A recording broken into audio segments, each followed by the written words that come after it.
बार उनको फ़ोन कर लेना, ठीक है?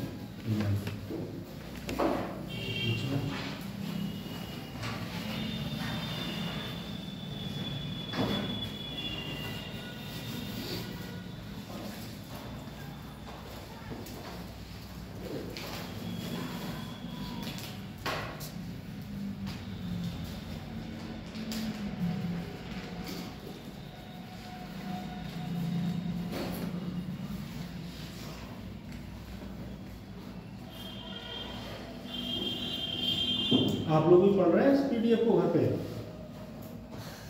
नहीं पढ़ पा रहे हैं सर, एग्जाम चल रहे हैं, खत्म नहीं होगा। किस क्लास में?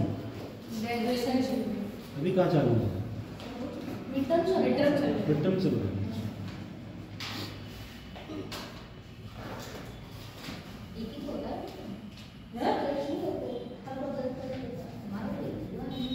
एमए में वो एक सब्जेक्ट से एमए होता है।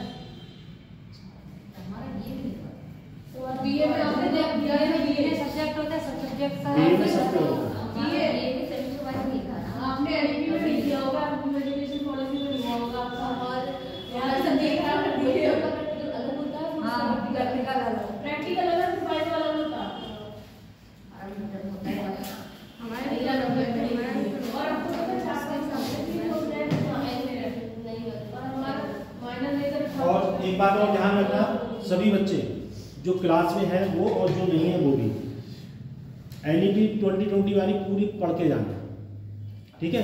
उसकी स्थापना जो है किसने की, उसके लिए सलाहवीर के रूप में किसने करा, के कस्तूरी रंजन जो इसरो के चीफ थे, ये सब पढ़ते जाना। एजुकेशन सिस्टम के टॉपिक पे आ सकता है, कुछ भी पूछ सकता है, पूछ लेना,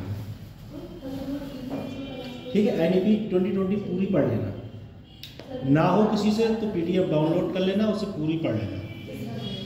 उसके मेन अध्यक्ष और उसकी जो डेट है, किस डेट को उसका प्रस्ताव पास हुआ, ये सब पढ़ के जाना।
सरकार की जो पहल है वो राष्ट्रीय ग्राम स्वराज अभियान, ये 2008 में शुरू की, 18 में शुरू की गई, और राष्ट्रीय ग्राम स्वरोजगार अभियान के तहत उद्देश्य था कि जो विकास है उसके लक्ष्य को पूर्ण किया जाए और ग्रामीण शासन के लिए पंचायती राज संस्थानों की क्षमता को बढ़ावा दिया जाए। जो ग्रामीण पंचायती राज व्यवस्था है उसके लिए एक प्रमुख उद्देश्य, जिससे महिलाओं की भागीदारी को प्रोत्साहन करना और विभिन्न तरीकों को आगे बढ़ाना। उसके बाद है वित्तीय सहायता।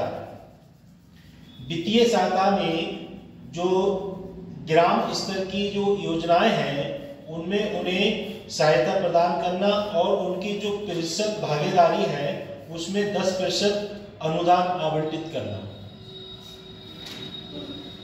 क्षमता निर्माण, जो महिलाएं हैं, निर्वाचित प्रतिनिधि हैं, को आवश्यक कौशल और ज्ञान से लैस जो महिलाएं हैं उनके लिए पंचायती राज व्यवस्था में ज्ञान से पूर्ण होना चाहिए और कैश व्यवस्था जो है उससे भी पूर्ण होना चाहिए। विशेष रूप से प्रशिक्षण कार्यक्रम आयोजित किया जाए। जैसे सरकार के द्वारा विभिन्न योजनाएं जो चलाई जा रही हैं, उसमें ग्रामीण स्तर पर जो योजनाएं हैं वो जो प्रतिनिधि होता है, जैसे ग्राम प्रधान या सरपंच, उसके द्वारा उस चीज को प्रशिक्षण दिया जाता है। तो गांव स्तर पर पहले उस व्यक्ति को सूचना दी जाती है। उसके बाद नेक्स्ट पॉइंट है सशक्तिकरण के लिए प्रौद्योगिकी। ई Gram Swaraj platform.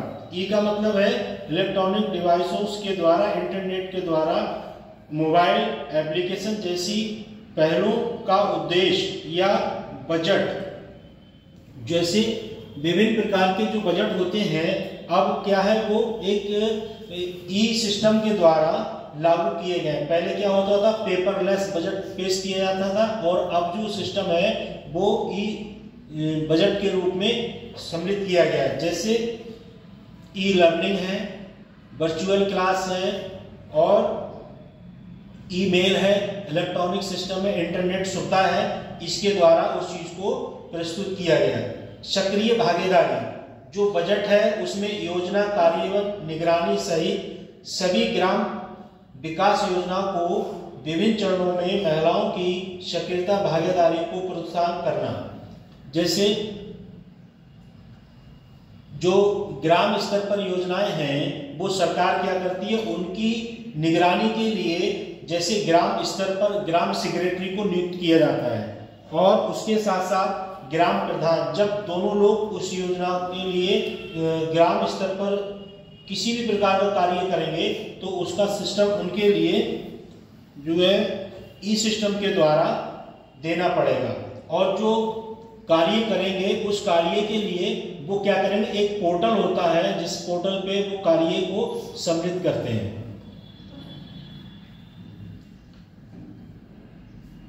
Next point है समावेशी ग्राम सभाएं।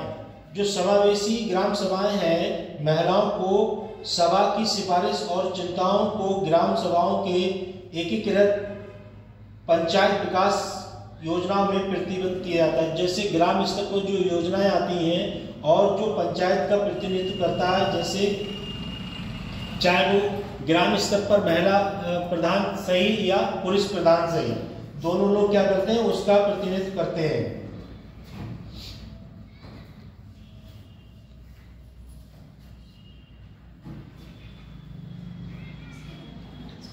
नेक्स्ट पॉइंट है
नेक्स्ट पॉइंट है बच्चे, किशोर और युवा।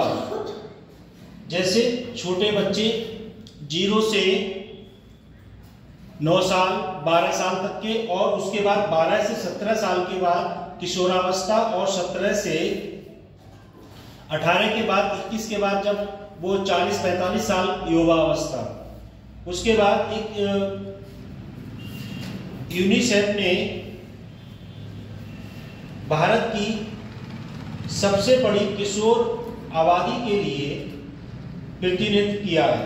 यूनिसेफ जो है एक संस्था है, उसने विश्व WHO के द्वारा, WHO वर्ल्ड हेल्थ ऑर्गेनाइजेशन के द्वारा 10 वर्ष की से 19 वर्ष की आयु के व्यक्तियों के रूप में परिभाषित किया है, जिसमें 253 मिलियन जिसमें 253 मिलियन जो हैं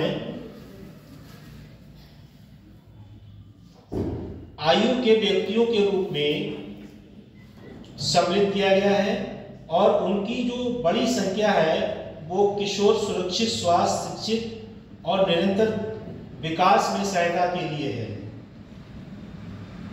253 जो मिलियन लोग हैं वो शिक्षा, स्वास्थ्य और किशोर अवस्था के कैटेगरी के अंतर्गत आते हैं। क्या लिख रहे हैं तुम लोग? लिख रहे हो? उसकी नई पीडीएफ वहीं पे है, साथ में सब लिखते रहते हैं, वरना घर पे और भी काम होता है, टाइम नहीं मिलेगा, और जो रह गया वो फिर पढ़ने का मौका नहीं मिलेगा। सर एग्जाम चल रहा है, एक भी की चीज नहीं हो पाती, इसलिए लिखते रहते हैं। आप काम करते हैं, आपकी बात सुनना है। एग्जाम भी चल रहे हैं, 12 तारीख से चालू भी होने वाले हैं एग्जाम। तो पीडीएफ है टाइम टेबल वाली, नहीं हो तो मुझसे ले लेना, मेरे पास है जो एग्जाम होंगे। वो तो सर है। हाँ, तो उसमें एग्जाम जब होंगे तो उसमें जो है आपको मेहनत बहुत करना पड़ेगा। और साथ साथ इसकी परीक्षा कब है? इस वाले पेपर की डेट आ गई? नहीं, इसका मैं नेक्स्ट ईयर डालूंगी। अभी नहीं डाली? Last year. ग्रेजुएशन में क्या क्या सब्जेक्ट है? मेरे पास फिजिक्स, केमिस्ट्री। साइंस ग्रुप से आपके पास? हमारा हो गया भैया? पीजी। अच्छा, तो इसके लिए जो यूनिसेफ है उसके अकॉर्डिंग जो WHO होता है, वर्ल्ड हेल्थ ऑर्गेनाइजेशन, जिसके अंतर्गत जो विभिन्न प्रकार की फैमिली प्लानिंग है और विभिन्न प्रकार की जो योजनाएं जैसे पल्स पोलियो WHO के अंतर्गत काम करती है। उसके साथ टीबी मुक्त जो रोग है वो भी इसके अकॉर्डिंग काम करता है। जैसे 5-6 बीमारियां हैं, जैसे काली खांसी, तपेदिक, हैजा, खसरा और DPD जो पोलियो संबंधित रोग होता है। ये क्या है, जैसे बच्चा अगर जन्म लेता है तो उसके लिए ये टीकाकरण करना बहुत आवश्यक हो गया है। तो ये योजना जो है सब किसके अंतर्गत आती है? WHO के अंतर्गत।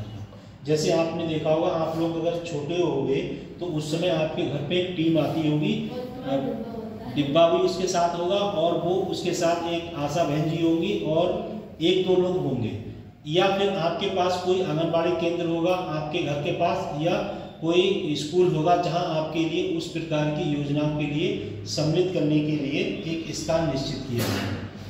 उस योजना में बच्चों की देखभाल के लिए WHO एक सबसे बड़ी संस्था है जो पूरे विश्व को ऑब्जर्व करती है।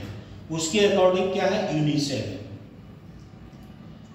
उसमें जो योजना आती है, जैसी जैसी बीमारी आती रहती है वैसे वैसी योजनाओं के लिए लागू किया जाता है। जैसे मंकी पॉक्स था पहले, अब उसका नाम एमपॉक्स कर दिया है। ठीक है, तो ऐसी ऐसी योजनाएं आती रहती है, तो उसका प्रोसीजर सब क्या करता है? सब WHO के अकॉर्डिंग चलता है। उसके बाद है चाइल्ड। भारत में बच्चों की परिभाषा अलग अलग कानून के रूप में अलग अलग है। किशोर न्यायालय बच्चों की देखभाल संरक्षण अधिनियम 2015, जैसे अधिनियम 2015 के अकॉर्डिंग जो किशोर हैं, अगर वो 17 साल से पहले कोई अपराध करते हैं और अपराध करने के बाद जो है उनके लिए किशोर न्यायालय, और किशोर न्यायालय में उनके लिए भेज दिया जाता है। जैसे कोई बड़ा व्यक्ति है वो अपराध करता है, उसके लिए जेल भेज दिया जाता है, और जो किशोर न्यायालय होता है उसमें छोटे बच्चों के लिए जो 18 साल से कम उम्र के होते हैं उनके लिए भेजा जाता है। ये अधिनियम 2015 में लागू किया गया था। और उसके बाद अगर वो 2000 संरक्षण, एक तो अधिनियम 2015 में बनाया गया, उसके बाद दूसरा नियम बनाया गया लैंगिक अपराध से बच्चों का संरक्षण अधिनियम 2012 में भी इस नियम पे बहुत चर्चा हुई थी, क्योंकि ये घटना घटी थी देश के अंदर, इसलिए उस पे किशोर अवस्था को किशोर न्यायालय में रखा जाता है। और 18 साल से ऊपर व्यक्ति है अगर कोई अपराध करता है तो उसे जेल में रखा जाता है।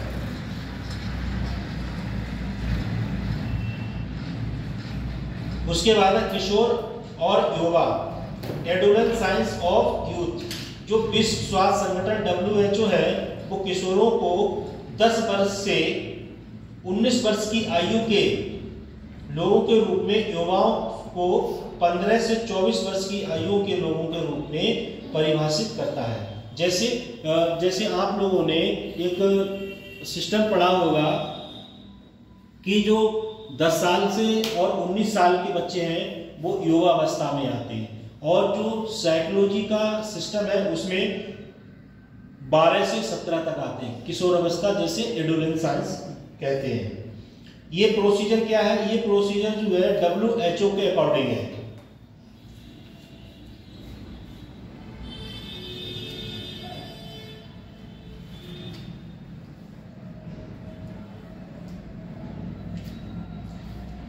अब इसमें जो बाल श्रमिक हैं उनमें 13.19% बच्चे जो है श्रम में शामिल हैं, जो कार्य करते हैं, जैसे मेहनत मजदूरी छोटा कार्य करते हैं। उसके बाद ग्रामीण क्षेत्र में 13.9% बच्चे हैं।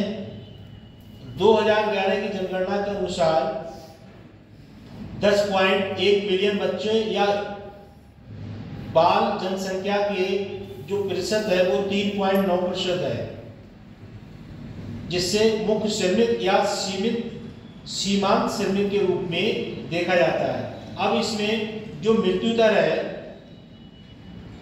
वो 5 वर्ष से कम उम्र के बच्चों की जो मृत्यु दर है वो 1000 जीवित बच्चों में से 45 या 42 है, जो शिशु मृत्यु दर में IMRR के अनुसार रिपोर्ट में दर्ज किया गया है।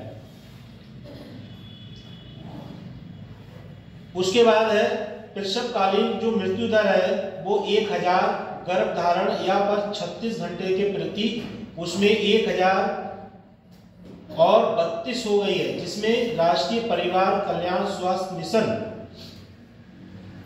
NFHS 5 के अनुसार इसमें एक पेज है 49 नंबर 49 इसी PDF में, ठीक है। उस PDF में कुछ योजनाएं हैं, जैसे सुकन्या योजना है, लक्ष्मी भाग्यश्री योजनाएं हैं, और किस योजना को किस राज्य ने चालू किया है उस योजना को उसमें पेज नंबर 49 पे एक बार देख लेना। उसके बाद नेक्स्ट पॉइंट है भारत में बाल अधिकार। बाल अधिकार क्या है? बाल अधिकार मौलिक अधिकार है जो पृष्ठभूमि की परवाह किए बिना 18 वर्ष से कम उम्र के सभी बच्चों पर लागू होती है।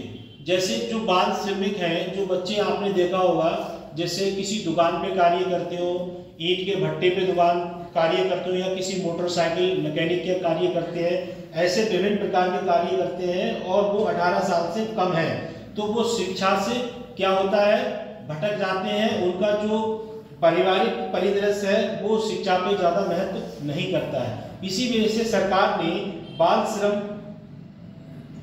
मौलिक अधिकार नियम लागू किया है, जिसमें बच्चों के लिए शिक्षा का स्तर का महत्व पता लगे और वो जो 18 साल से नीचे कार्य कर रहे हैं उस कार्य पे ज्यादा फोकस ना करें।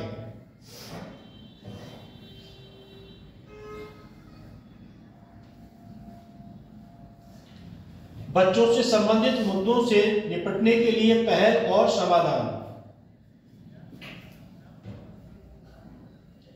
अनुच्छेद 14, 15,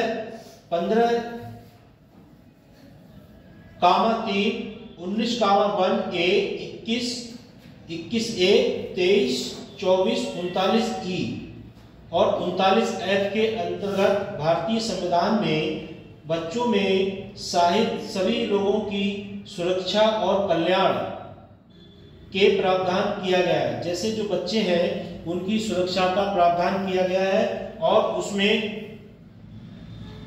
अनुच्छेद 243G इसमें महिला एवं बाल विकास कार्यक्रमों को पंचायत को सौंपने की मांग करके देखभाल के स्थान पर प्रावधान और अनुसूची 11 का में 11 का में 25 में समाधान किया गया। जैसे जो ग्रामीण क्षेत्र में बच्चे हैं उनके लिए आंगनबाड़ी केंद्र और आंगनबाड़ी केंद्र पर उनके लिए पहल के रूप में जो आंगनबाड़ी कार्यकर्त्री है और सहायिका हैं वो क्या करती हैं, इसकी बच्चों की देखभाल के लिए और जो छोटे बच्चे हैं उनके शिक्षा के बारे में उनके लिए इस स्थान पर एक प्रोसीजर सरकार ने किया गया है। जैसे आप पढ़ो राइट टू एजुकेशन, और उसमें एक न्यू पॉलिसी 2020 वाली लागू की गई है। उसमें जो बच्चा 3 साल का वो सबसे पहले आंगनबाड़ी केंद्र पर पढ़ेगा। उसके बाद LKG UKG जब फर्स्ट में आएगा तब वो क्या करेगा, तब स्कूल में 3 क्लास तक वो वहीं पढ़ेगा और उसके बाद जो है 3 क्लास के बाद वो दूसरे स्कूल में या वहीं कोई सेंटर है उसमें पहुंचेगा। ये न्यू एजुकेशन पॉलिसी में ये नियम लागू किया गया है।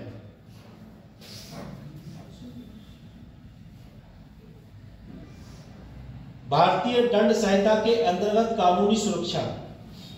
भारतीय दंड संहिता के अंतर्गत धारा 82 और 83 में 7 वर्ष से कम उम्र के बच्चों को आपराधिक दायित्व से छूट होती है और उनकी परिपक्वता की कमी स्वीकारती है। जैसे कोई व्यक्ति छोटा है जिसकी उम्र 7 साल से कम है और वो किसी भी अपराध में अगर वो पाया जाता है तो उसे दंड संहिता में उसे छूट दी जाती है। जैसे विभिन्न प्रकार की घटनाएं जो होती हैं, जो बच्चे 18 साल से कम होते हैं उनके लिए दंड में सुविधा यानी कि छूट दी जाती है। और उसके साथ कोई बड़ा व्यक्ति अपराध करता है तो उसे पूरा नियम कानून के अनुसार उसे छूट नहीं मिलेगी। बाल कल्याण सुनिश्चित करने के लिए अन्य अधिनियम। जो बच्चे हैं उन्हें निःशुल्क शिक्षा अनिवार्य शिक्षा का अधिकार कानून अधिनियम 2009 में 6 से 14 वर्ष के बच्चों के लिए निःशुल्क शिक्षा अनिवार्य शिक्षा और आवंटित शिक्षा गारंटी के अंतर्गत देना 6 से जो 14 वर्ष के बच्चे हैं उनके लिए निःशुल्क शिक्षा, और जो प्राइमरी स्कूल है उसमें किताबें भी फ्री मिलेंगी, बैग भी फ्री मिलेगा और ड्रेस भी मिलेगी।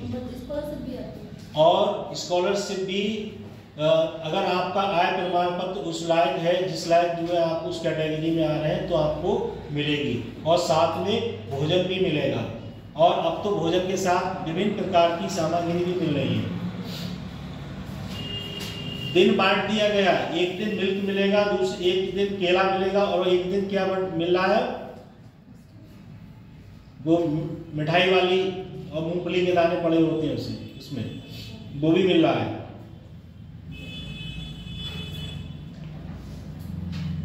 उसके बाद है राष्ट्रीय बाल अधिकार संरक्षण अधिनियम, संरक्षण आयोग जिसे कहते हैं NCPCR। इसके लिए 2005 में लागू किया गया है और इसके अंतर्गत स्थापित एक वैधानिक निकाय जिसके अकॉर्डिंग NCPCR, इसकी फुल फॉर्म आपको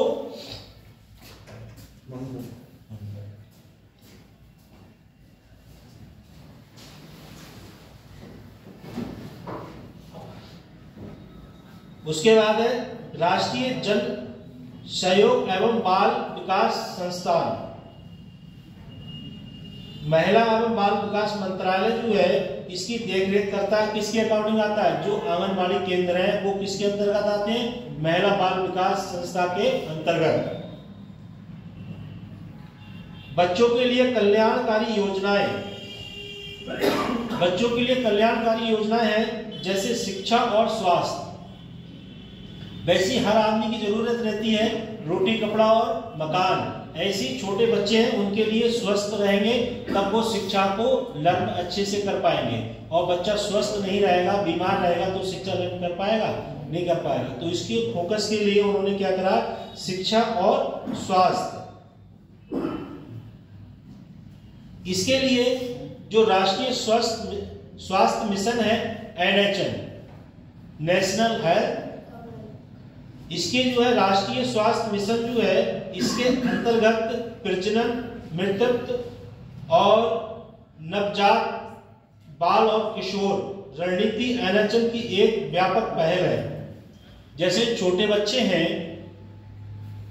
जो छोटे बच्चे हैं उनके लिए 102 नंबर एम्बुलेंस सुविधा है, और जो बड़े लोग हैं उनके लिए 108।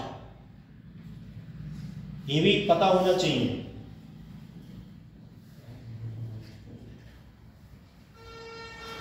भारत में बाल, किशोर एवं युवा कल्याण के लिए ऐप्स और पोर्टल की पहल।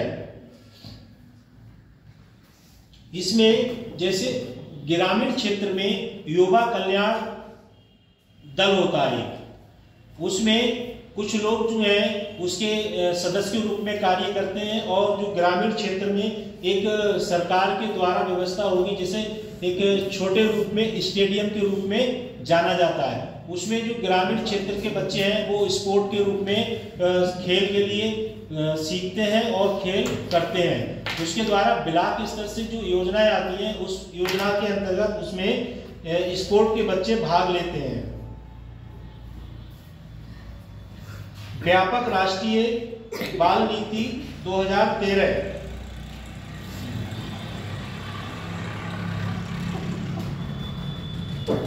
बच्चों की स्थिति में निरंतर और उभरती चुनौतियों का समाधान करने में ये नीति अधिकार आधारित दृष्टिकोण को प्रतिबंधित दोहराती है। जैसे जो नीतियां हैं वो उस चीज को दोहराती हैं, और आगे की राह है, भारत को बाल विकास कल्याण से संबंधित कई जटिल नीतियां हैं, जिसमें बाल श्रम, कुपोषण, शिक्षा तक पहुंचने की कमी और दुर्व्यवहार से शोषण की संवेदनशीलता जिसमें वो शामिल ना हो। इस मुद्दे पर निपटने के लिए बहुत आयामी दृष्टिकोण की आवश्यकता। जैसे छोटे बच्चे होते हैं उनके लिए शिक्षा, स्वास्थ्य और कुपोषण, जैसे कुछ बच्चों के लिए कुपोषण के शिकार हो जाते हैं, तो उनकी बॉडी कैसी होती है? कुपोषण के शिकार जो बच्चे होते हैं वो विभिन्न प्रकार के शरीर उनका विभिन्न प्रकार से अलग ही कुछ होता है। उनको देखने से ही पता लग जाता है कि इनके लिए इस बीमारी से ग्रस्त है। जैसे एक मरीज टीबी का है, वो लगातार खांसता रहता है और मुंह से कफ निकालता रहता है, तो आप उसे देख के पहचान जाओगे ये टीबी ग्रस्त व्यक्ति है।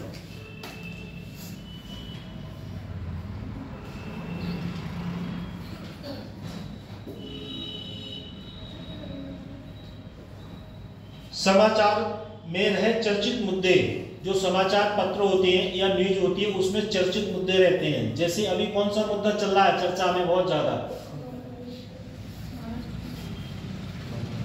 ऐसी बाल श्रम जो है, इसमें बच्चे किसी भी प्रकार की काम में शामिल किया जाए जिससे वह भुगतान योग्य हो या उसमें अवैतनिक हो, जिससे उन्हें बचपन से वंचित रहने की आवश्यकता या शिक्षा में हस्तक्षेप। जो छोटे बच्चे होते हैं तो उनको पढ़ाने की जिम्मेदारी किनकी है? उनके माँ बाप की।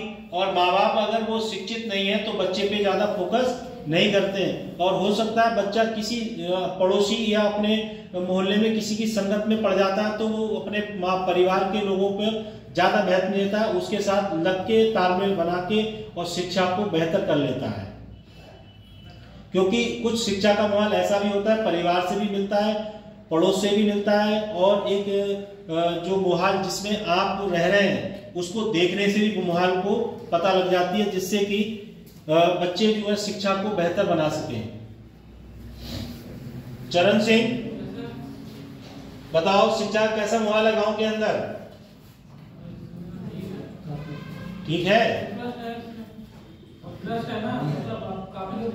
पढ़ने लगे हैं। क्योंकि एक सिस्टम होता है, जैसे कोई बच्चा देखने वाले में हष्ट पुष्ट है, लंबा चौड़ा है, और वो किसी पुलिस में या किसी फोर्स में भर्ती हो जाए उसके बाद मोहल्ले वाले, गांव वाले, पास पड़ोस के लोग कहते हैं कि उनका बेटा पुलिस में होगा, तुम भी पढ़ो मेहनत से। अब तो ऐसा भी सिस्टम होता है, उससे देखने से भी बहुत असर पड़ता है। क्या हो गया, कोल्ड हो गया तुम्हें?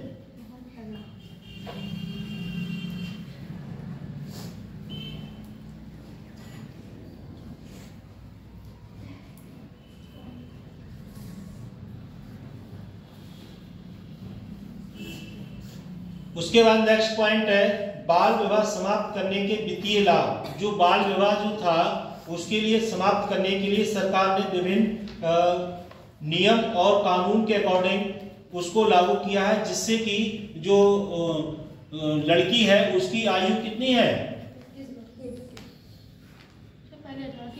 21 हो गई है, और पुरुष की, और पहले कितनी थी, और मैं उसकी लड़की की 18। ये आपने पता होना चाहिए कब चेंज हुई है, कैसे क्या प्रोसीजर है। उसके बाद बाल विवाह रोकथाम के प्रयास। जो बाल विवाह था उस पर रोकथाम का प्रयास किया गया था। महिलाओं के लिए विवाह की न्यूनतम आयु 18 वर्ष और पुरुषों के लिए 21 वर्ष। ये नियम और जो आंकड़े था वो पहले का था। अब 2006 के अकॉर्डिंग जो है बाल विवाह निषेध अधिनियम जो है इसमें 18 वर्ष, 21 वर्ष, और जो अब नया आंकड़ा है वो आपको पता होना चाहिए कि ये आंकड़ा क्या बोल रहा है।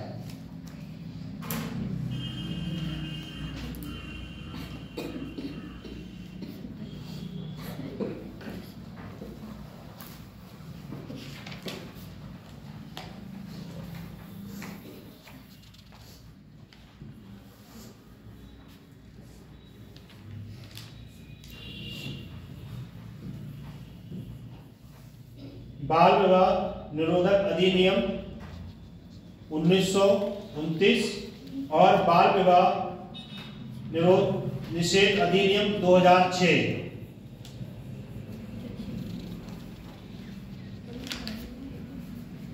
उसके बाद लैंगिक अपराधों से बच्चों का संरक्षण अधिनियम 2012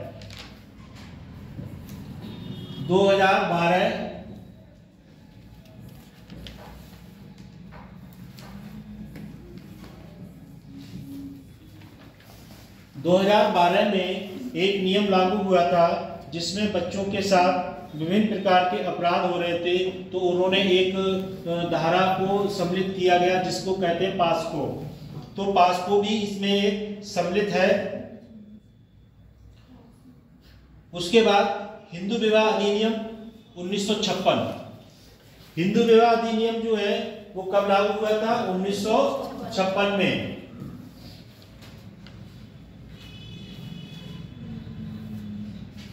नेक्स्ट पॉइंट है मुस्लिम पर्सनल लॉ। मुस्लिम जो पर्सनल लॉ है उसके लिए अल्पसंख्यक बोर्ड का एक दर्जा दिया गया है। उसमें विवाह को मुद्दे के रूप में और उसके लिए एवं विकल्प के साथ बाल विवाह की अनुमति देता है। जो बोर्ड है, जो मुस्लिम समुदाय का जो मैरिज का सिस्टम है उसमें क्या है, उसमें विभिन्न प्रकार के नियम है। उस नियम में क्या है कि जैसे अगर इस्लाम धर्म को कोई व्यक्ति मानने वाला है तो वो क्या करेगा कि उसकी जो रीति रिवाज प्रथाएं हैं वो क्या करेगा, जब शादी निकाह जब वो पढ़ा जाता है तो उसमें 3 बार महिला पुरुष, 3 बार पुरुष वर्ग के पुरुष जो दूल्हा होगा वो बोलेगा 3 बार निकाह कबूल, और जो इस्लाम धर्म की जो महिलाएं होंगी जिसके साथ उस व्यक्ति की शादी हो रही वो महिला भी 3 बार बोलेगी। और जो वहाँ मौलवी होंगे और वो जो निकाह के लिए जो महर तय करेंगे, जैसे अपने धर्म में, हिंदू धर्म में कहते हैं कि भाई जो हमने दिया है वो तय हो जाता है कि कितने दोगे आप, कैसे शादी करना है। ऐसी मुस्लिम इस्लाम धर्म में लोग क्या करते हैं, जब शादी हो जाती है दोनों पक्ष सहमति जताते हैं, उसके बाद उसमें उनके एक महर होता है वो निश्चित हो जाता है कि इसमें जो भी सिस्टम है वो 5 लाख 4 लाख या जो भी तय होता है वो निश्चित होता है। और फिर उसके लिए एक लिखित रूप में मान लिया जाता है। और लिखे भी जाते हैं। और जब वो लिखे जाते हैं तो जब कभी कोई समस्या आती है और कहीं विवाह विच्छेद का सिस्टम आ जाता है, तो जैसे पहले 3 बार बोला वैसे बाद में भी 3 बार बोल सकते हो, और उसके बाद जो मेहर तय हुए हैं वो फिर वापस देना पड़ते हैं। जैसे हिंदू धर्म में विभिन्न प्रकार की प्रथाएं हैं, तो उसको भी जैसे आप लोग जो है उस चीज को समझते होंगे कि जो दिया है जब फैसला होगा तो वो चीज वापस देना पड़ेगी।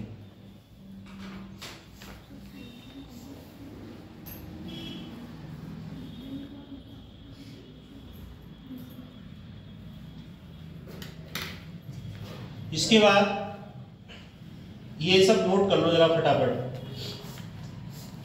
सरकारी उपाय नंबर 1,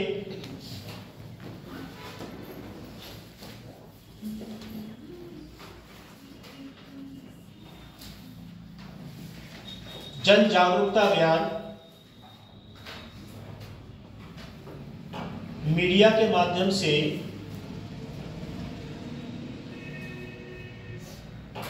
अंतर्राष्ट्रीय महिला दिवस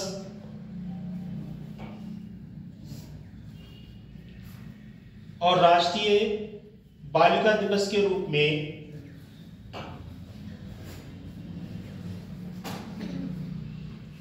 जन जागरूकता अभियानों का संचालन करना। महिला दिवस कब मनाया जाता है? 8 मार्च। इसके लिए ब्रैकेट में लिख लो 8 मार्च महिला दिवस। उसके बाद नेक्स्ट पॉइंट है सबला योजना कार्यक्रम। किशोरियों को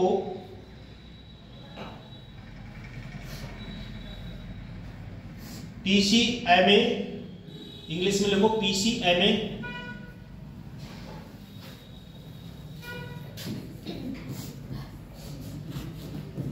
PCMA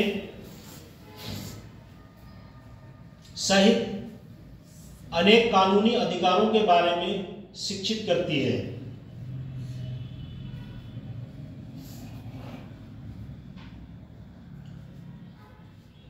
नेक्स्ट पॉइंट, बाल संरक्षण को सुदृढ़ बनाना।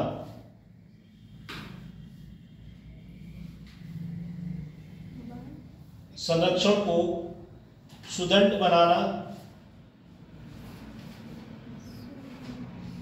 आपातकालीन स्थिति के दौरान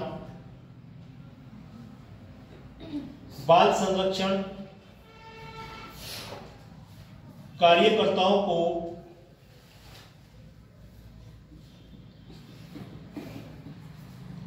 आवश्यक स्वास्थ्य सेवाओं में एकीकृत करना।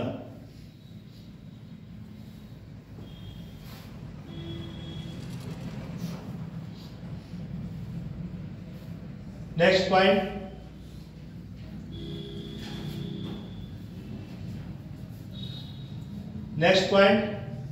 लिंग संवेदीकरण कार्यक्रम।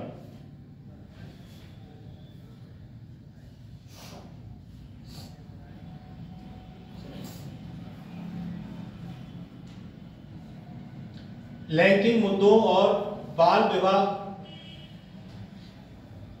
रोकथाम पर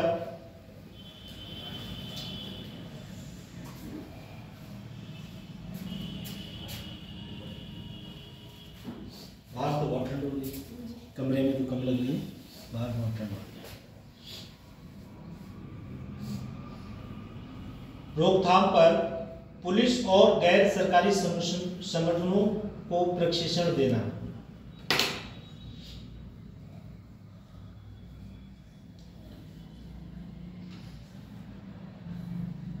कानून, नेक्स्ट पॉइंट लिखेंगे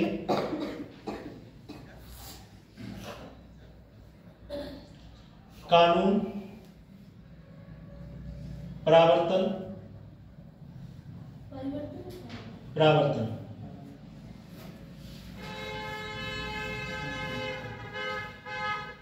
इसके आगे लिखे कानूनों पर क्षमता निर्माण, बाल विवाह हेल्पलाइन का संचालन,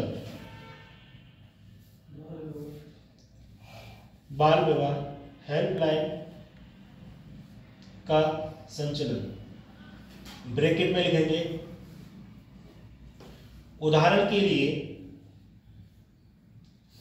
उड़ीसा बाल विवाह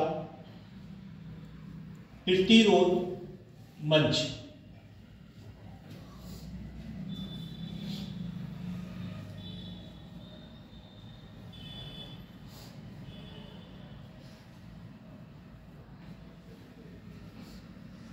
अब इसमें जो पॉइंट है थोड़ा उन्हें समझ लो। जैसे कुछ पॉइंट है इसमें बाल विवाह पर रोकथाम।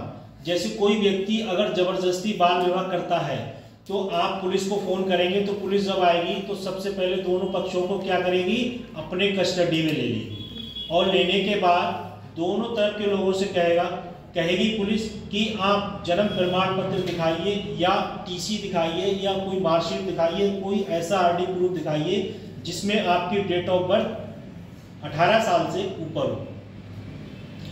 उसमें आप जो भी आरडी आपके पास है, जैसे आधार कार्ड है, हाई स्कूल की मार्कशीट है या आपके पास टीसी है या कोई भी प्रमाण पत्र नहीं है पर आप पढ़े हो किसी स्कूल में, तो पुलिस क्या करेगी, उस स्कूल का नाम पूछेगी और वहां जाकर स्वयं आपका रिकॉर्ड निकलवाएगी और पूछेगी कि भाई इस सन में रजिस्टर ले आओ। सब हेड मास्टर होगा या जो भी होगा इंचार्ज, उससे रजिस्टर मंगा के खुद अपने आप पन्ने लौट के देखिए। क्यों हो सकता है तुम उसमें कुछ इंटरफेयर कर दो, ऐसा भी होता है।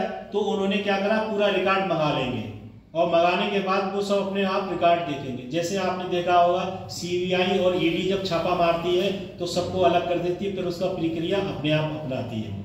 उसमें जांच पड़ताल जब पुलिस करेगी तो देखी जाएगी लड़के की उम्र कितनी है और लड़की की उम्र कितनी है। उससे पता लगती है कि ये कानून का पालन कर रहे हैं या उल्लंघन कर रहे हैं। क्या नाम है तुम्हारा? खड़ी हो जाओ। ये खड़ी हो जाओ।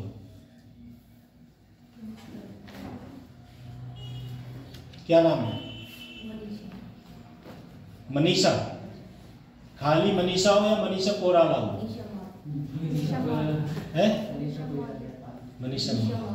बेटा आपको ये पता होना चाहिए कि जैसे मैं अगर क्लास में या सरकार ने मुझे चयन करके यहाँ रखा गया है तो इसलिए रखा गया है कि आपके भविष्य को उज्जवल किया जाए।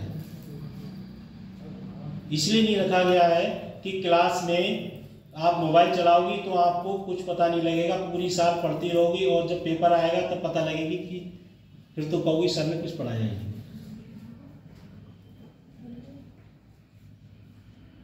ठीक है, तो ऐसा अपने साथ क्यों व्यवहार कर रही है? ऐसा मत करो जिससे कि आपको खुद को जोखिम उठाना पड़े।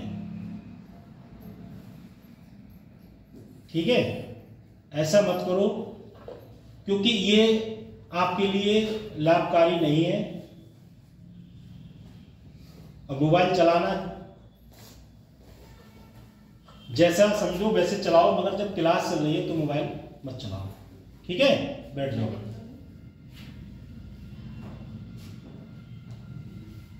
तब जो है बाल विवाह पर रोकथाम के लिए सरकार के द्वारा विभिन्न प्रकार के कदम उठाए गए हैं। इसमें सरकारी संगठन भी हैं और गैर सरकारी संगठन भी हैं। जैसे सरकारी संगठन है उससे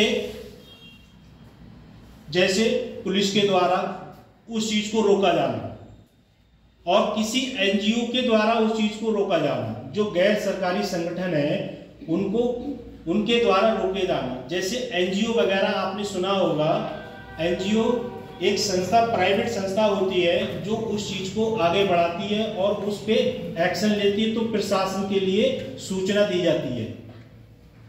जैसे आपने देखा होगा या सुना होगा कि जो बाल श्रमिक विभाग है इसमें जिले पे एक अधिकारी होता है जो बच्चों के साथ प्रताड़ित किया जाता है, दुर्व्यवहार किया जाता है, उसके लिए वो काम करता है जिससे कि उसको विशेष प्रकार से उस चीज को रोका जाए।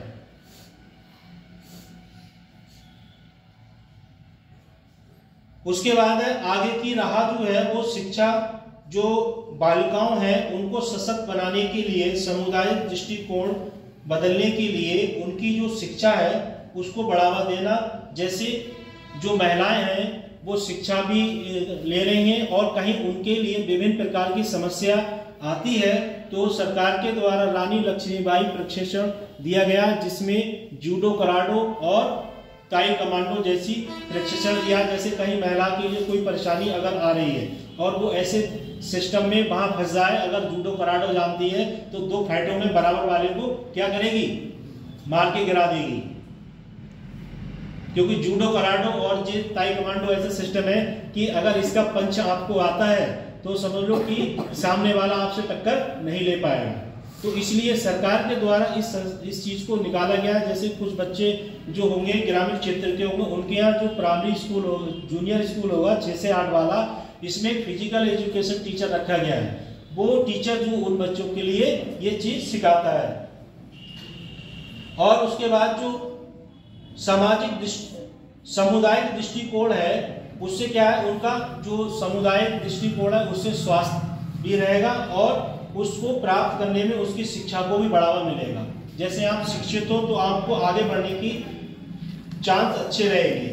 उसके बाद है सामुदायिक गतिशीलता, जिसमें शपथ, प्रतिज्ञा, परामर्श और मीडिया का उपयोग करके प्रभावशाली लोगों के साथ कार्य करना। सामुदायिक गतिशीलता में जैसे आप शपथ लेते हैं, अभी नहीं ले रहे हो शपथ, जब अधिकारी बन जाओ तो ऐसे खड़े होंगे और शपथ लोगे और आपके साथ जो सीनियर अधिकारी होंगे वो आपको शपथ दिलाएंगे। जैसे राज्यपाल को कौन दिलाता है शपथ? राष्ट्रपति। ऐसी मुख्यमंत्री को शपथ कौन दिलाता है? राज्यपाल। और जब वो अपनी शपथ लेता है तो वो पहले उस चीज को पूर्ण रूप से सबके सामने पेश करता है। जैसे अभी 2024 का चुनाव हुआ था, उसमें जो सांसद चुन के गए थे उन्होंने सबने शपथ ली थी और उनने फिर बाद में क्या करा, शपथ लेने के बाद एक एक अपना अपना ट्रेंड निकाल दिया। लास्ट में ऐसी लाइन बोल गए वो कि सभी लोग उस पर क्या हो गए, भड़काऊ जैसे महसूस करने लगे। तो ऐसी शपथ लेने से बेहतर ये है कि जब शिक्षित व्यक्ति हो, आप एक सम्मानित व्यक्ति हो, किसी के प्रतिनिधि हो, तो आपको लास्ट में ये चीजें नहीं बोलना चाहिए।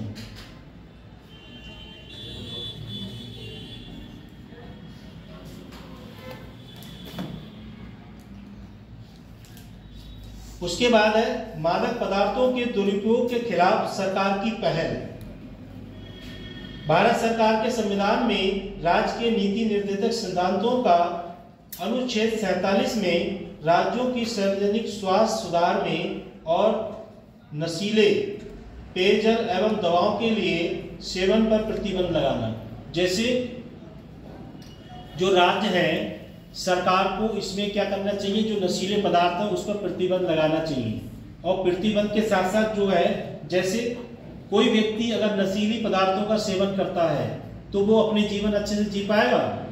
नहीं जी पाएगा, क्योंकि उसे नशे की लत लग जाएगी। उसे 24 घंटे वही चीज चाहिए, नशे वाली। और नशे वाली जब चीज का जो सेवन करता है व्यक्ति, तो वो फिर उस किसी भी चीज की तरफ फोकस नहीं करता, उसको बस वही लत लगी रहती है कि मुझे नशीले पदार्थ मिल जाए। उससे क्या है, उसका स्वास्थ्य जो है खराब हो जाएगा और वो बीमारी का शिकार हो जाएगा। इसलिए सरकार के द्वारा इस पर प्रतिबंध लगाया गया है। जैसे अभी कौन सा राज्य जिसमें दारू बिकना बंद हो गई थी? है बिहार। कौन बोल रहा है बिहार? गए हो बिहार? नहीं गए हो? अच्छा, तो ऐसा परिदृश्य कौन कर सकता है? सरकार कर सकती है। किसी व्यक्ति के हाथ में नहीं किसी चीज को बंद करना। उसके बाद कानूनी ढांचा जो है वो ऐसा होना चाहिए जिससे कि प्रभावी पदार्थ अधिनियम 1985 तथा ट्रैक्स विभिन्न प्रकार के नशीले पदार्थों की जो व्यापार है उस पर प्रतिबंध लगाना चाहिए। जैसे विभिन्न प्रकार की कंपनियां हैं, जैसे सिप्ला है, रैंडॉक्सी है और मैनकाइंड है, विभिन्न प्रकार की दवाइयों कंपनियां हैं। तो वो क्या करती है, जैसे ग्लैक्सो, तो इस प्रकार की जो कंपनियां हैं वो कुछ नशीले पदार्थों का भी प्रोडक्ट बनाती हैं। उस पर क्या है, अगर वो प्रोडक्ट, अगर आप किसी डॉक्टर के पास जाओगे और डॉक्टर को पता लग रही है कि आपको नींद कम आ रही है, तो डॉक्टर जो है वो हल्की मात्रा की आपके लिए ऐसी कोई टेबलेट लिखेगा जिससे कि आपको नींद आराम से आए। और जब नींद आराम से आएगी तो कहोगे डॉक्टर साहब ने 600 रुपए का पर्चा बनाया मगर दवा से बहुत आराम मिला, ये कहोगे। पर डॉक्टर ने ये सोचा कि मरीज को नींद नहीं आ रही, उसका भी रीजन है। उसमें आपकी विभिन्न प्रकार की बीमारियों की जांच पड़ताल की जाएगी कि आपको नींद क्यों नहीं आ रही है, चाहे आपकी काउंसलिंग की जाए या फिर आपके जो दिमाग का सिटी स्कैन हो या विभिन्न प्रकार की जो बीमारी है उसकी जांच पड़ताल होगी, तब उसके अकॉर्डिंग जो है जो डॉक्टर है वो आपको ट्रीटमेंट देगा। और नशीले पदार्थों से जितना बचा जाए उतना बेहतर है, क्योंकि ये जीवन में कभी भी हानिकारक है, लाभदायक नहीं है।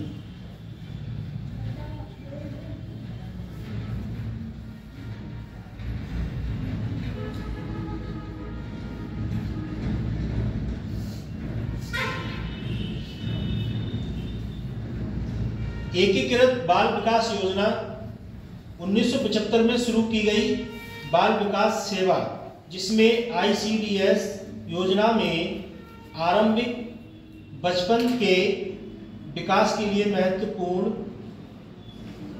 जो 6 साल से उम्र के बच्चों के लिए उनकी माताओं भोजन पूरक प्री स्कूल शिक्षा और स्वास्थ्य देखभाल जैसी सेवाएं प्रदान करना।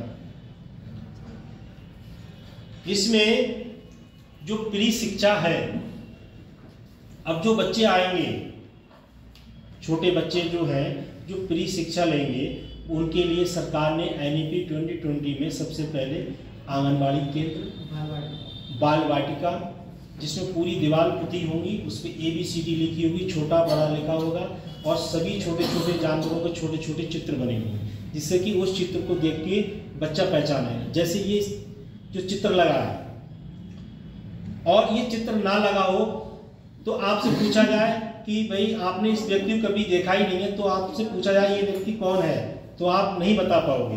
पर चित्र इसलिए बनाया जाता है कि आपको उस चीज की पहचान रहे, और जैसे जैसे चित्र रहेंगे वैसे वैसे बच्चे भी पहचान लेते हैं। वैसे वैसे ही जैसे हमारे देश के प्रधानमंत्री, राष्ट्रपति, इनकी पोस्टर क्यों लगाए जाते हैं कि जो बच्चे इनको पहचान के आगे वाली पीढ़ी को पहचान सके कि भाई ये व्यक्ति वो हैं जिन्होंने देश में सबसे ज्यादा योगदान दिया है। और जब चित्र ही नहीं होंगे तो बच्चों को क्या पता ये व्यक्ति कौन है। इसलिए इस चीज को आगे बढ़ाया जाता है और बाल वाटिका के माध्यम से छोटे बच्चों के लिए उस सुविधा के अनुसार भोजन पूरक, जैसे आंगनबाड़ी केंद्र पर पोषक भोजन मिलता है, जैसे दलिया और विभिन्न प्रकार की सामग्री मिलती है। उससे प्री शिक्षा और स्वास्थ्य की देखभाल करनी होती है।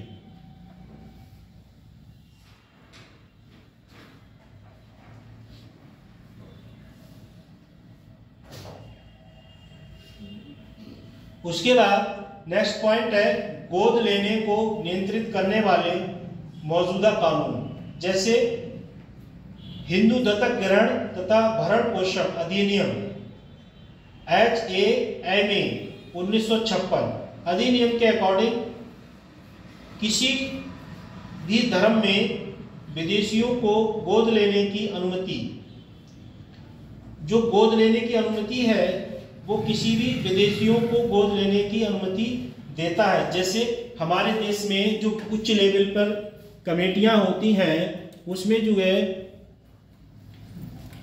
कुछ लोग विदेश से भी चयनित होते हैं। जैसे लोकसभा में कितने लोग चयनित होते हैं, राज्यसभा में कितने लोग चयनित होते हैं, ऐसे विदेश के भी लोग चयनित होते हैं। जैसे हमारे जो देश है भारत देश, इसमें विदेश के भी लोग आके उनके लिए कोई ना कोई एक आधार के रूप में उनके लिए प्रोसीजर रखा गया। जैसे आप नई दिल्ली जब पहुंचेंगे तो नई दिल्ली में जब पहुंचेंगे तो राजीव चौक से जो प्रधानमंत्री इस साइड में जब लोग रहते हैं तो वहाँ आपको मिलेंगे कि भाई कर्नाटक का, ऑस्ट्रेलिया का है, नाइजीरिया का है, कनाडा का है, इस टाइप का एक बोर्ड लगा होगा जो विदेश के लोग भी हमारे देश में वहाँ रहते हैं, जिसे कहते हैं एंग्लो इंडियन। ठीक है, लेकिन एंग्लो इंडियन सीट तो खत्म कर दी। एंग्लो इंडियन तो सर खत्म हो गई है, सीटें लोकसभा खत्म हो गई है, मगर जैसे अपने देश का कोई विदेश मंत्री है दूसरे देश में जाएगा तो उसके लिए वहाँ रुकने की व्यवस्था भी तो होना चाहिए। ऐसे दूसरे देश के भी लोग हमारे देश में आते हैं, उनके लिए रुकने के लिए व्यवस्था बनाई जाती है।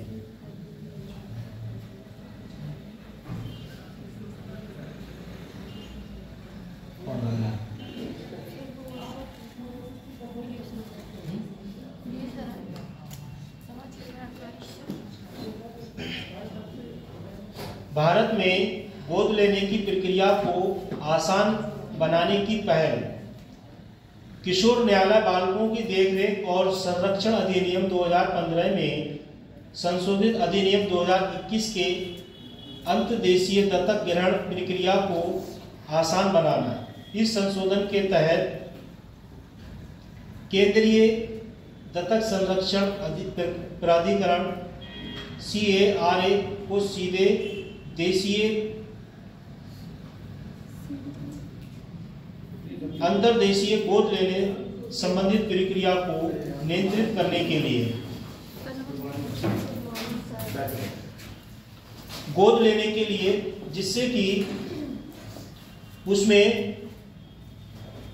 विभिन्न प्रकार के भारतीय बच्चों को देशी विदेशी माता द्वारा गोद लेने की प्रक्रिया को सरल बनाया जा सके। इसमें जैसे जिन लोगों के संतान आगे बढ़ाने के लिए उनके पास अगर उनके पुत्र या पुत्री नहीं है तो वो क्या करेंगे, कहीं से दूसरे बच्चे को गोद ले लेंगे और गोद लेने के बाद उसको अपनी सल्तनत को आगे बढ़ाने के लिए उसका पालन पोषण करेंगे और उसकी देखभाल करेंगे, उसको शिक्षा दिलाएंगे और विभिन्न प्रकार की जो सुविधाएं हैं उन्हें उपलब्ध कराएंगे, जिससे कि उनकी जो प्रक्रिया है वो आगे भी चल सके।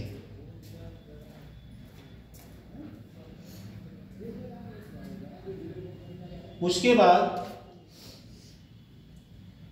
आपत्ति प्रमाण पत्र NOC जो होता है वो, जैसे आप लोग NOC का मतलब ये होता है, जैसे मैं एक सीधे उदाहरण बता रहा हूँ, जैसे आप लोग कहीं जॉब कर रहे हो, ठीक, और जॉब के साथ साथ जो है आपको वो जॉब पसंद नहीं आ रही, कहीं दूसरी जगह जाना है, तो जब दूसरी जगह जाना है वहाँ भी ज्वाइन करना है, तो आप जब किसी को बताओ कि हम ऑलरेडी किसी विभाग में हैं और विभाग में हैं और जब दूसरे उस विभाग से छोड़ के दूसरे विभाग में जब जाना चाहोगे तो आपको एक NOC प्रमाण पत्र देना पड़ेगा, और जब उस प्रमाण पत्र को जब दोगे तो उसमें होगा प्रमाण पत्र, जहां आप जिस संस्थान में जॉब कर रहे हैं उसको कोई आपत्ति तो नहीं है, पर जब प्रमाण पत्र दोगे तो जब जमा हो जाएगा, जब वहां ज्वाइन करोगे तो आपको यहाँ रिजाइन करना पड़ेगा। ऐसा नहीं है यहाँ भी ज्वाइन हो और NOC दे दी वहां भी ज्वाइन कर लिया, तो फिर क्या होगा, 420 के मुकदमे में फिर जेल जाना पड़ेगा। ये भी पता होना चाहिए, एक नौकरी जब कर रहे हो दूसरी जगह ज्वाइन करोगे तो वहाँ या तो आप मेडिकल लो और या NOC प्रमाण पत्र जारी करवाओगे, उसके बाद जब वहाँ ज्वाइन करोगे, ये भी एक जब नौकरी करोगे तो ये सब सिस्टम आ जाएगा, क्योंकि जब किसी कार्य को नहीं करते हो तो उसमें थोड़ा परेशानी लगती है, जब कार्य करने लगते हो जिसमें जुड़ जाओगे फिर उसमें आपको परेशानी का सामना नहीं करना पड़ेगा, नियम कानून पता लग जाएंगे, फिर कोई दिक्कत नहीं आएगी। उसके बाद है संसदीय समिति द्वारा सुधार हेतु सिफारिशें। जो संसद है उसमें समान एवं व्यापक दत्तक ग्रहण करना कानून प्रक्रिया को सरल बनाने के लिए सभी धर्मों पर एक ही नियम लागू होता है। जैसे भारत देश में विभिन्न प्रकार की संस्कृति है, विभिन्न प्रकार के धर्म है, विभिन्न जाति के लोग हैं, पर अगर वो किसी कानून के अंतर्गत गलत कार्य करता है तो धारा वही लगेगी जो सब पे लगती है। ऐसा नहीं आप किसी अच्छी कास्ट के हो तो आप पे नियम कानून कम लगे, दूसरे कम लगे, पर जब कानून के शिकंजे में फंसोगे तो नियम कानून सबके लिए वही है। जैसे चाहे वो किसी धर्म समुदाय का व्यक्ति हो, कानून के अगर अपराध में अगर वो आ रहा है तो उसके लिए वही धारा लगेंगी जो कानून के नियम के अकॉर्डिंग है। समुदाय का समावेश और सामान्य लिंग वाले जोड़े जो गोद लेने की अनुमति देता है, जो गोद लेने की अनुमति देता है उसमें चाहे लड़की हो या लड़का हो, आप किसी को गोद ले सकते हैं, उसमें कोई समानता नहीं है। अनुमति नहीं देना है कि आपकी इच्छा है तो किसी को भी गोद ले सकते हैं, वो तुम्हारी इच्छा है, प्रॉपर्टी अपने किसके नाम कराओगे। उसके बाद है CCI, एक अनिवार्य पंजीकरण है, बाल देखरेख में सुधार करना और अपंजीकृत संस्थानों पर रोक लगाना है। जैसे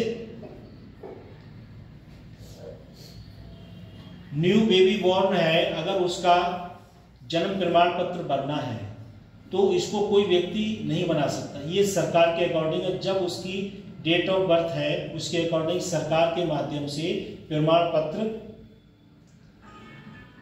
देना पड़ेगा और उसमें बच्चे का जो जन्म प्रमाण पत्र है वो आपके द्वारा दिया जाएगा, पर वो उसके लिए जारी कौन करता है? सरकारी संस्था। क्योंकि जब उस पे एक कोड नंबर है, एक नंबर है, उस पे जब नेट पे डालोगे उस नंबर पे शो करेगा ये व्यक्ति इस समय इसका जन्म हुआ, किस दिन हुआ, किस डेट में हुआ, तो वो सरकार के माध्यम से प्रमाण पत्र जारी होगा, आपके द्वारा नहीं होगा। पर ये सूचना आपको सरकार के जो अधिकारी हैं उनको देना पड़ेगी सूचना, तभी तो वो इसे जारी करेंगे। पहले जन्म प्रमाण पत्र का कोई इशू नहीं था, जैसे जैसे नियम बदलते गए वैसे वैसे प्रोसीजर भी बदलते गए। उसका मेन कारण क्या है कि जो व्यक्ति यहाँ रह रहा है और उसकी कहीं दूसरी जगह चला गया तो उसे आधार चेंज करा दिया, वहीं का निवासी बन गया। और जन्म प्रमाण पत्र होगा तो उसे पता लग जाएगी जन्म प्रमाण पत्र ये व्यक्ति कहाँ इसका जन्म हुआ और इसके आधार कहाँ का और उसके डॉक्यूमेंट्स कहाँ के। ये सब प्रक्रिया जो है जैसे जैसे टेक्निक आती गई वैसे वैसे प्रोसीजर बढ़ता गया, क्योंकि लोगों ने फर्जीवाड़ा बहुत किसी समय बहुत किया था। अब फर्जीवाड़ा नहीं चलने वाला, क्योंकि जो फर्जीवाड़ा जब करते हैं तब सरकार को ये बात पता लगती है, उसके बाद जो है इस पे शिकंजा कसा जाता है। उसके बाद है OTT प्लेटफॉर्मों में काम करने वाले बच्चों की सुरक्षा के लिए मानदंड। राष्ट्रीय बाल अधिकार संरक्षण अधिनियम NCPCR ने सोशल मीडिया, OTT प्लेटफॉर्मों सहित मनोरंजन उद्योगों में काम करने वाले बच्चों के अधिकारों के लिए रक्षा के लिए नए दिशा निर्देश जारी किए। जैसे आपने देखा होगा कि बहुत से बच्चे कहीं आप लोग भी जाते होंगे तो आपने देखा होगा जैसे स्टेशन, रेलवे स्टेशन है, तो पहले उसमें क्या करते थे बच्चे जो हैं विभिन्न प्रकार की सामग्री खाने वाले चीज़ों को प्लेटफार्म पे बेचते थे। और उसके बाद जब सरकार ने शिकंजा कसा तो आपने देखा होगा स्टेशन पर कोई आपको छोटा बच्चा किसी प्रकार की कोई भी सामग्री को बेचते हुए नहीं दिखेगा। क्यों नहीं दिखेगा? क्योंकि वो जो रेलवे स्टेशन है वो सार्वजनिक है, पर वो सरकार के अकॉर्डिंग है, सरकार उसकी संरक्षण है, उस पर कोई बच्चा 18 साल से नीचे कार्य नहीं करेगा। जो व्यक्ति खाद्य सामग्री बेचते होंगे वो 18 साल से ऊपर होंगे, पर उनका भी एक टेंडर होगा जो रेलवे स्टेशन पे फूड का, खाने पीने का जो सामान है वो बेचेंगे। अगर रजिस्ट्रेशन नहीं होगा तो वो स्टेशन पे नहीं बेच सकते, क्योंकि आए दिन आपने देखा होगा विभिन्न प्रकार की घटना घटी। उस घटना को संज्ञान में लेते हुए सरकार ने उनके लिए रजिस्ट्रेट कर दिया है, क्योंकि जो फ्रॉड व्यक्ति होगा वो कहीं भी जाके फ्रॉड कर सकता है, और जो रजिस्टर्ड होगा वो डरेगा कि मैं अगर किसी प्रकार का कोई कार्य करता हूँ तो मेरे अकॉर्डिंग सरकार मेरे ऊपर दंडनीय कार्रवाई कर सकती है।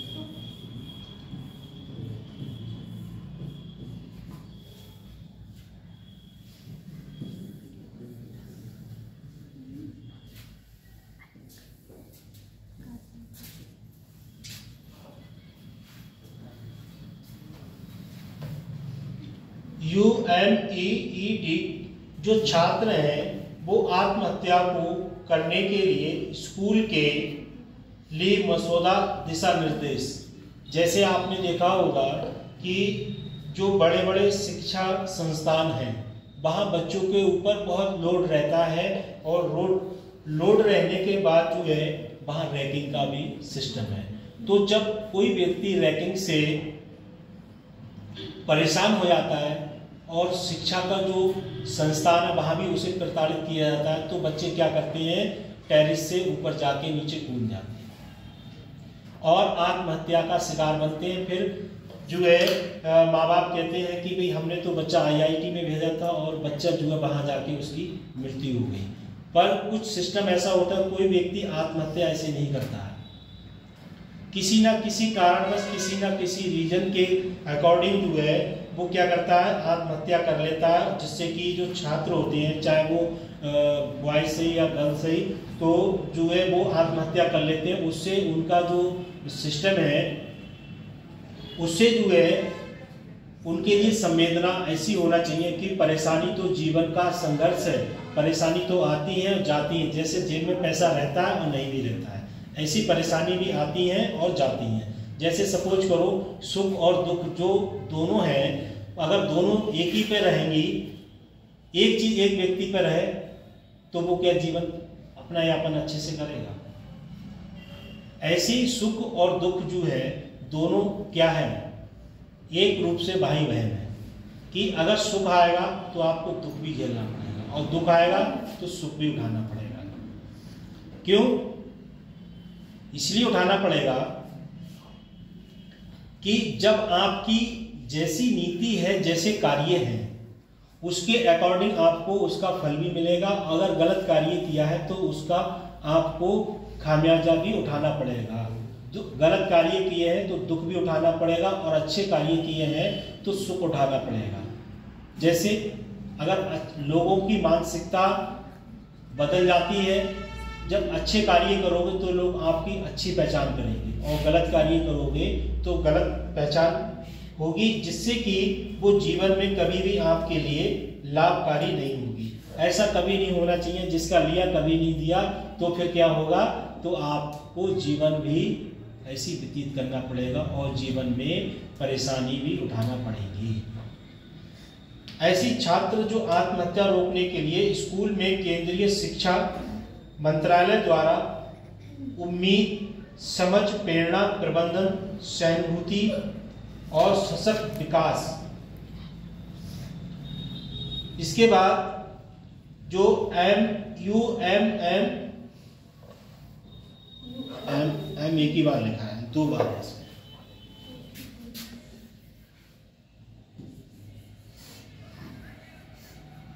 दो बार है UMMED, ये 2 बार, हाँ ई 2 बार। इसके बाद है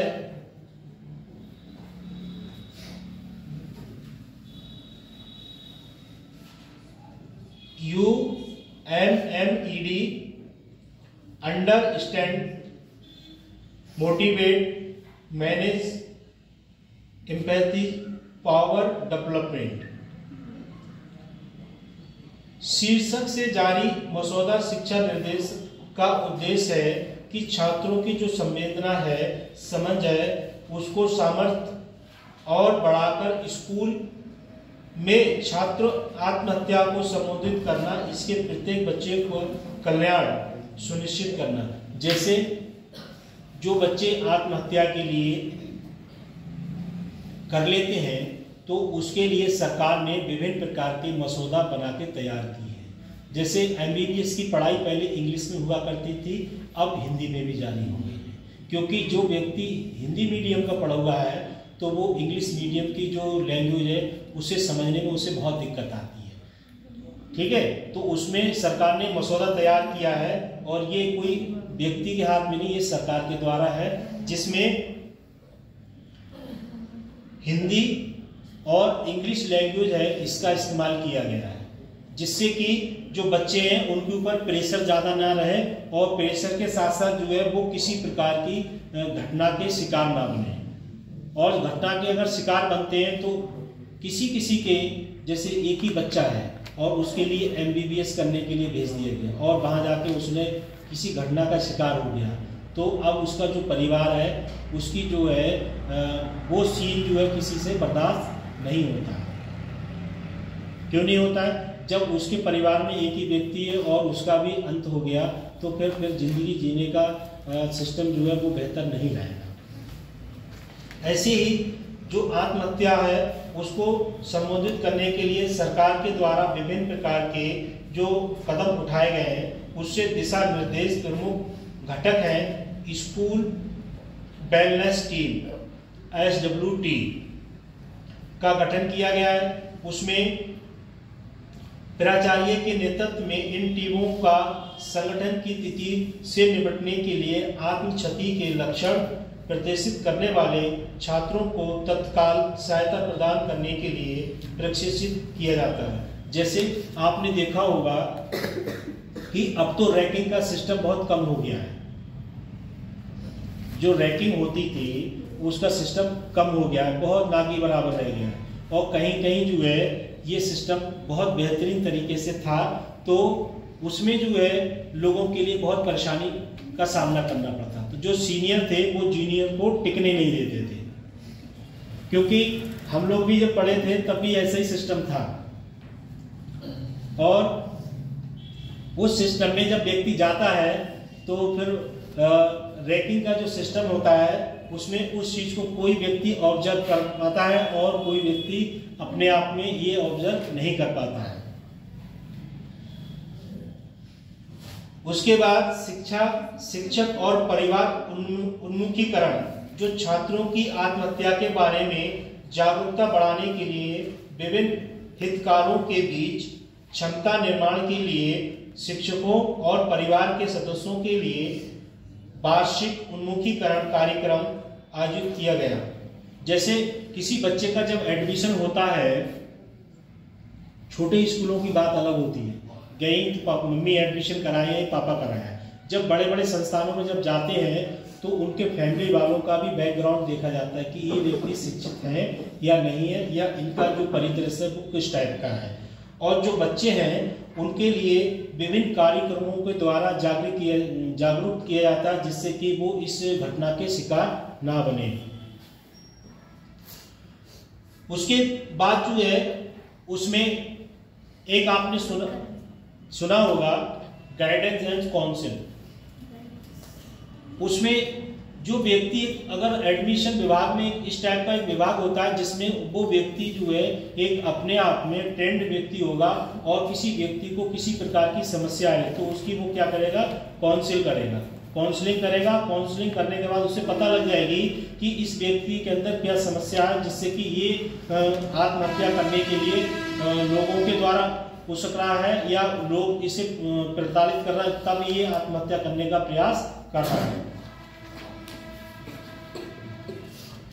उसके बाद चेतावनी संकेतों पर प्रतिक्रिया। चेतावनी के जो संकेत हैं वो दिखने वाले या स्वयं का नुकसान पहुंचाने के लिए प्रयास करने वाले छात्रों को सामना करने पर स्कूल के व्यक्ति या कल्याण टीम के लिए विशेष कार्रवाई की रूपरेखा तैयार की जाती है। कुछ बच्चे ऐसे होते हैं जो खुद से आत्महत्या करना चाहते हैं, कुछ बच्चे ऐसे होते हैं जो किसी के द्वारा उकसा जाने पे आत्महत्या करते हैं। और एक आत्महत्या कोई व्यक्ति वैसे नहीं करता है, क्योंकि एक समाजशास्त्री थे जिनका नाम एम.आई. दुर्खिम है, शायद पढ़ा होगा आप लोगों ने, तो उन्होंने कहा कि आत्महत्या कोई व्यक्ति अपनी जान ऐसे नहीं गंवाना चाहता, वो जी उसके लिए किसी न किसी प्रकार के लिए प्रताड़ित करना पड़ता है। जैसे किसी व्यक्ति की अगर शादी हो जाए, उसके ससुराल वाले दहेज के लिए उसे प्रताड़ित करें और इतना प्रताड़ित करें कि वो जो है उस चीज को, उस सीन को बर्दाश्त न कर पाए,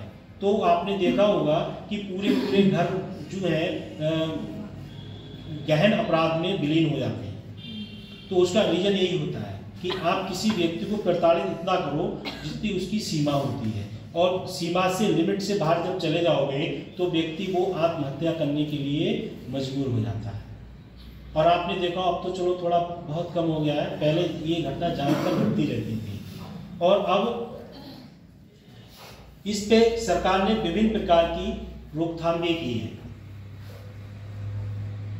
उसके बाद जो प्रिंसिपल है, जिस संस्थान में आप शिक्षा ले रहे हैं, वहाँ पर भी एक टीम गठित होती है जो पूरे मैनेजमेंट को डील करती है। जैसे हॉस्टल में बच्चे रहते हैं तो वहाँ भी एक गार्ड होगा और कैमरे लगे होंगे, और कैमरे के अकॉर्डिंग जो है वहाँ पर एक जो टीचर होगा, जो जिस विभाग में आप शिक्षा को ले रहे हैं, चाहे वो बीटेक से ही, एमटेक से ही, एमएड से ही, बीएड से ही, तो जो हॉस्टल होता है या एमबीबीएस है, बीडीएस है, बीएमएस है, बीओएचएमएस है, जैसी भी आप डिग्री कर रहे हैं उसके टाइप का उसमें ग्राउंड में उसी फील्ड में हॉस्टल जो होगा उसको एक हॉस्टल वार्डन ऑब्जर्व करेगा और उसके साथ एक गार्ड होगा, और उसकी जो मैनेजमेंट, पूरे कॉलेज का जो मैनेजमेंट सिस्टम होता है उसमें कुछ टीचरों को इसकी जिम्मेदारी सौंप दी जाती है। जिससे कि आप इस विभाग को देखेंगे, जैसे कोई डॉक्टरी लाइन का है तो वो डॉक्टरी लाइन के जो स्टाफ है वो देखेगा, कोई नर्सिंग का है तो नर्सिंग का देखेगा, कोई एजुकेशन का है तो एजुकेशन का देखेगा,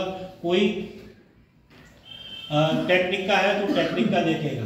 तो इस प्रकार से विभाग बटे होते हैं, जिससे कि बच्चे जो दूर दूर से आते हैं वो यहाँ आके किसी भी घटना का शिकार ना बने, क्योंकि जिस संस्थान में आप शिक्षा लेने गए हैं अगर उसमें कोई घटना घट जाए तो घटना घटने के बाद जो है वहाँ पर क्या बच्चों को भेजेंगे लोग? नहीं भेजेंगे, क्योंकि वहाँ एक नियम हो जाए कि जो बच्चा जाता है वहाँ उसकी मृत्यु हो जाती है। तो कोई भी बच्चे अपने बच्चे को इतना पाल पोस के खिला पिला के, काजू बादाम अखरोट खिला के, दूध पिला के इतना बड़ा करता है, तो वो क्या कहेगा मेरा बच्चा जाके वहाँ जाके आत्महत्या कर ले। तो इसलिए उस संस्थान की जिम्मेदारी बनती है।